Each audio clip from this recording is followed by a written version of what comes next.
एक राजा ने अपने सैनिकों को सड़क के बीच में एक बड़ी चट्टान रखने के लिए कहा। चट्टान को बीच सड़क में रखवाकर राजा ने अपने सैनिकों से छुपकर उस चट्टान पर नजर रखने के लिए कहा कि देखना उस चट्टान को रास्ते से कौन हटाता है। लोग उस जगह पर आते रहे और जाते रहे, लेकिन किसी ने भी उस चट्टान को रास्ते से हटाने की कोशिश नहीं की।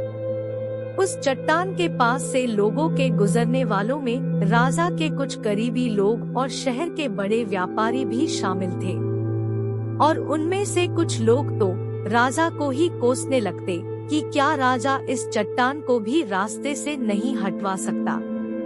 लेकिन किसी ने भी उस चट्टान को रास्ते से हटाने का प्रयास नहीं किया। ऐसा काफी दिनों तक चलता रहा। एक दिन एक किसान अपनी सब्जियों के साथ उधर से गुजर रहा था। उसने चट्टान को रास्ते में पड़े देखा और सोचा कि सबको इस चट्टान की वजह से कितनी तकलीफ हो रही है। उसने अपनी मजबूत लाठी से उस चट्टान को एक तरफ धकेलने की कोशिश शुरू कर दी।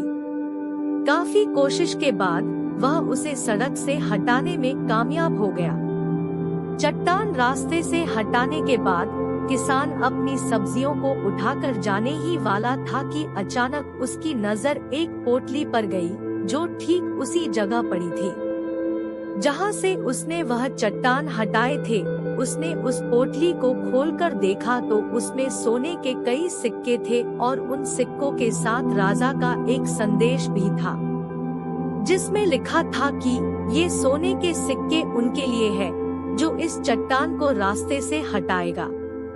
दोस्तों, बिल्कुल ठीक इसी तरह हम सबके लाइफ में भी कई परेशानियां आती है। कुछ लोग उन परेशानियों से बचकर निकल जाते हैं और कुछ रास्ता बदल देते हैं, और चंद लोग ठान लेते हैं उन परेशानियों का हल निकाल लेने की, और ऐसे ही लोग मुश्किलों में संभावनाएं और संभावनाओं में छिपे अवसर खोज लेते हैं। मजबूत इरादे और नेक दिल के साथ किए गए कोशिशों के परिणाम हमेशा ही अच्छे आते हैं। इसीलिए जीवन के परेशानियों से घबराओ मत, बल्कि उन परेशानियों को हल करने की कोशिश करते हुए जीवन सफर में आगे बढ़ते रहो।